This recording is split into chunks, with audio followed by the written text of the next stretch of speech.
In the summer of 2024, we invited folks to explore the edges at Hawbush. We created an open forum providing collaborative, safe and inclusive spaces for folks to come together, have open and honest conversations, explorations and share experiences around physical and figurative edges. These are the recordings from those sessions.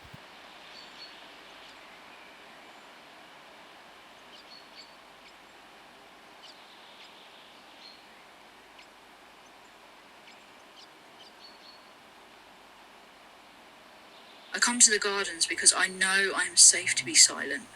I am welcome to just be. So I'll just try and give you an idea of where we are here. There's Wolverhampton. This obviously is the Black Country, Dudley. And if we come down here to Brierley Hill, and we're located just here, and you can see where the canal wraps around the little valley. So this is the Dudley Canal, and it links here up with the Stourbridge Canal, which is fed by the Fens pools and heads off down the Stourbridge 16 to the junction with the Staffs and Worcester Canal. We're on the southern slopes of a small valley. Ordnance Brook rises in the valley, and in the past this would have all been agricultural land.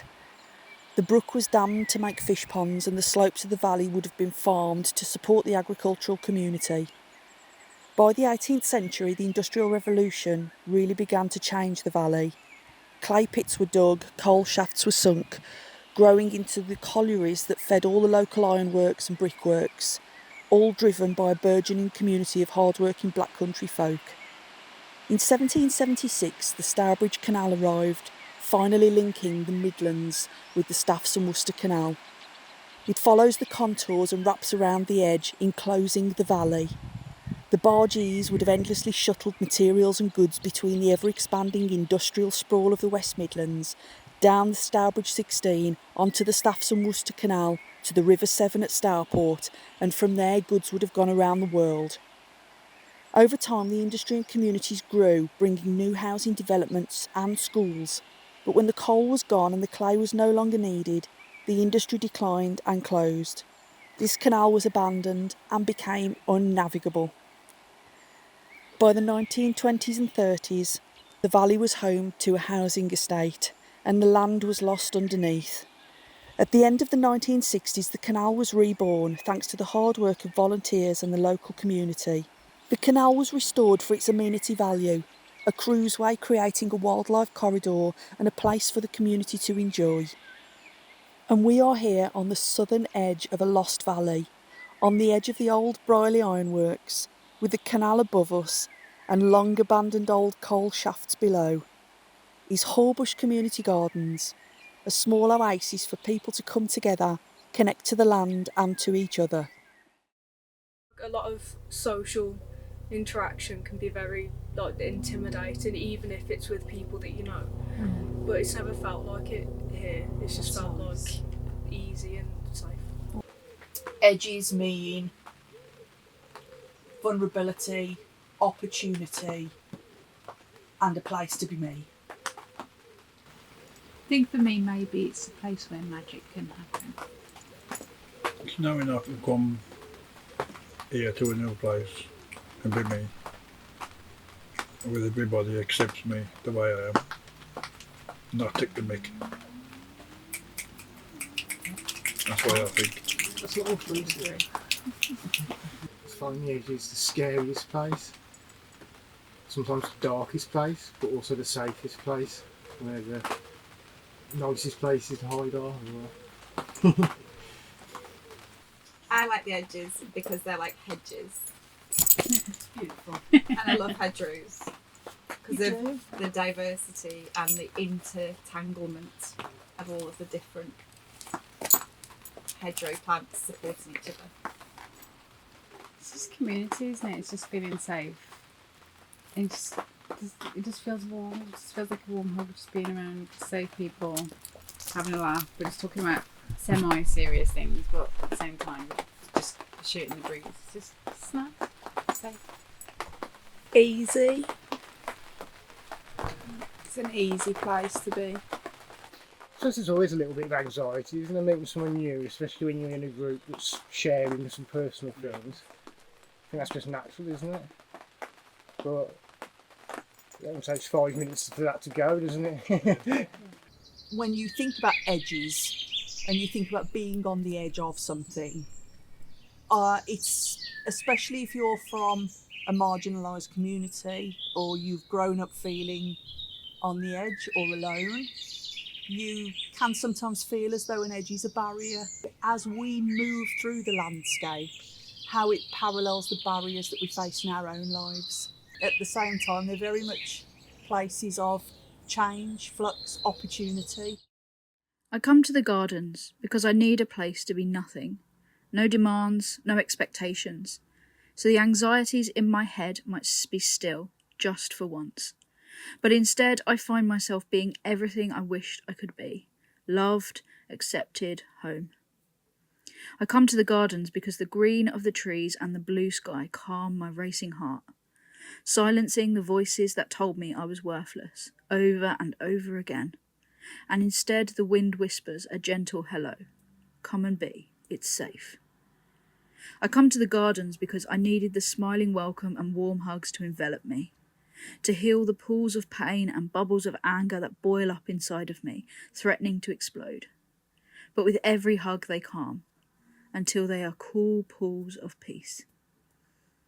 I come to the gardens because on the outside I am calm, but inside I am cracked and broken, a mess of tears and pain from everything that threatens to overwhelm me. And there are times when I am not in control. Cannot speak, let alone explain what is going on inside my mind. My tongue is silent, but my head is screaming. And anywhere else, this is not okay. I come to the gardens because I know I am safe to be silent. I am welcome to just be. I can bring the broken parts of me and know that here they will spring new life. That green shoots will fill the cracks where darkness once reigned. And above all else, no matter what, I will be surrounded by family. I guess I identify as queer as well, which is something that I think is like relevant for this particular group. But that's something that's quite new in my life. I have been busy navigating all sorts of things in the last 7 years around those edges, I suppose, and trying to make sense of it and trying to understand myself and my place in it all. It's kind of weird because it's like kind of like suddenly part of this whole culture and community, but also don't really feel like I can be part of it at all because I don't feel like I've kind of earned the badge on it. I haven't struggled with it as I've grown up necessarily. Nobody thinks I'm queer when they look at me. I don't present in a way that's like, oh, obvious. so yeah, there's definitely little challenges there, but there's also like a massive amount of liberation and gorgeousness with it too. So Not sure if it's relevant, but I'm transgender, and I think that's a big part of why I was so excited to come to this group, because especially as like a queer young person as well, it's very hard to find safe places that aren't like specifically targeted towards like LGBTQ or anything. So yeah, I'm just happy to be here. happy you're here too. It's weird actually because I identify as lesbian, married to my wife for a year, but I grew up in a religion that was very like anti-gays, so I then was taught from a child to be very judgmental of people who are gay and that, you know, God hated them or didn't, you know what I mean? So it's weird. And I never knew, everyone has a different experience, but I never knew growing up I was gay. It was just like a light bulb moment, you know, that it just made sense to me. So I never had that struggle, which a lot of people have that struggle, don't they? You know what I mean, for them. But I didn't have that, which I'm lucky, I guess. But there's still a lot of guilt there from judging people for so long, being in a religion that dislikes gay people and thinks that they're less than. And yeah, so it's just nice to be out of that religion and just be embracing everyone and everything and just loving everybody. I appreciate just learning and exploring different ways that we relate. I also think that there can be a lot of pressure to define yourself in the world, and sometimes it feels like that's the only way that people can get who you are. But I feel like actually, fundamentally, like many of us are still trying to explore who we are, and even if we have certain categories, they so much intertwine and intermesh that it still isn't definitive. And so I think that kind of putting more attention on boundaries and realising that they're not necessarily fixed, like often they're just much more permeable, like in nature, like porous even. I think it's quite exciting. And I really like anything that kind of helps us to explore different ways of thinking, because I feel like that's why we have a brain and a body system to work out what we can do with it, not just feel like there's only one way to live and that's what you have to do. I suppose I've come here because I've been disabled, and I suppose some edges for me I've been trying to test and get some health back, physical health back.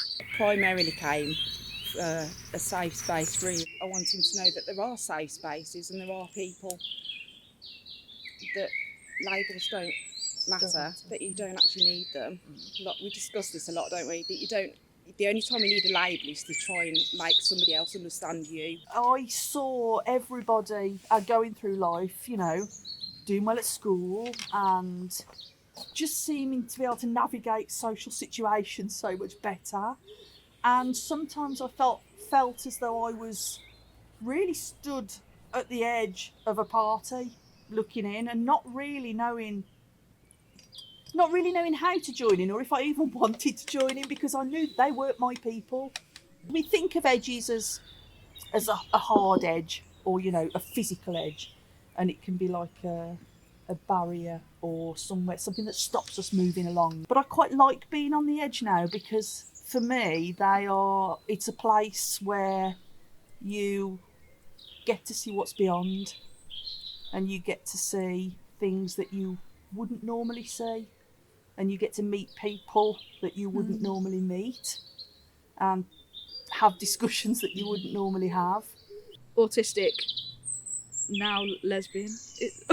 I have this issue with like labels, because obviously like before me and Tash got together, I always dated like males, and so everyone just saw me as like straight white female kind of thing.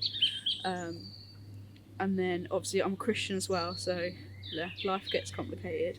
When me and Tash got together, we kind of got kicked out of my church that I was going to, and felt, I don't know if it's like autism or my mental health problems or just me, but like my whole life I felt like I'm outside of the group. Like even in a group of friends, I always felt like the outsider, and I never, like growing up, I never really understood it. And then when I was like 28, 29, that was when I realised I was autistic, and then a lot of things then made sense. But now I feel like I've reached a point in my life where I feel alright being on the outside. Like I have my people that I feel inside with. I have enough friends and family members and people in my life that make me feel included, that I don't need everybody else to make me feel included, kind of thing.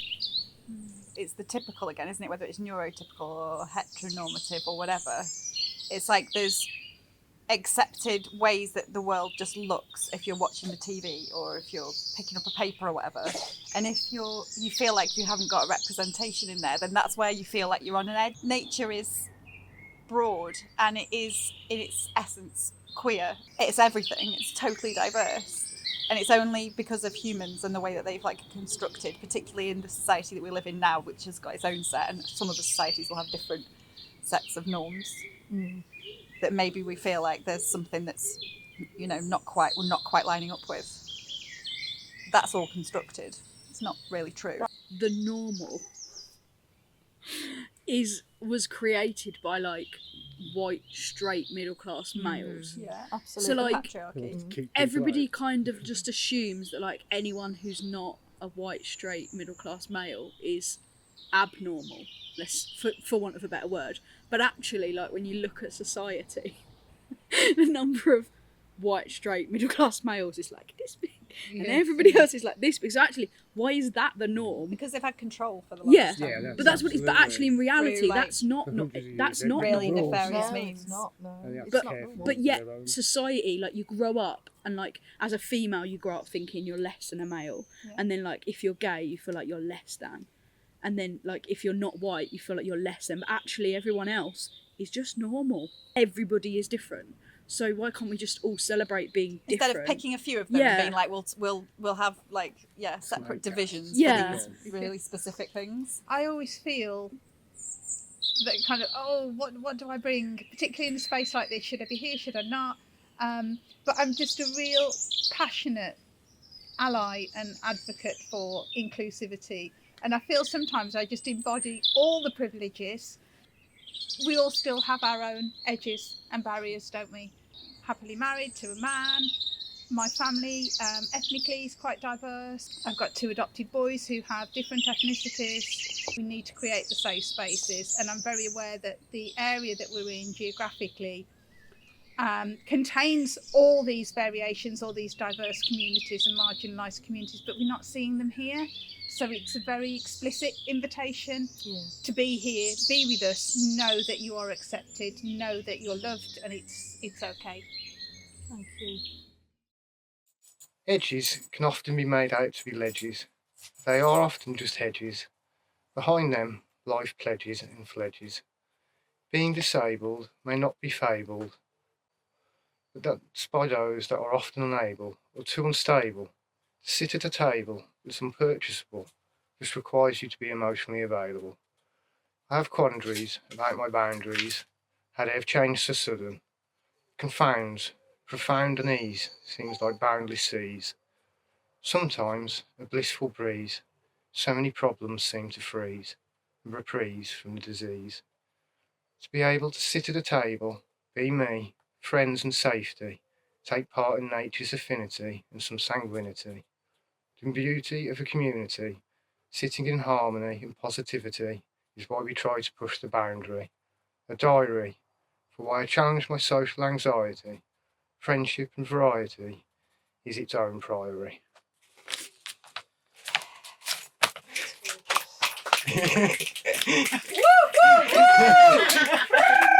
Love it. Thank you for encouraging me. Well done.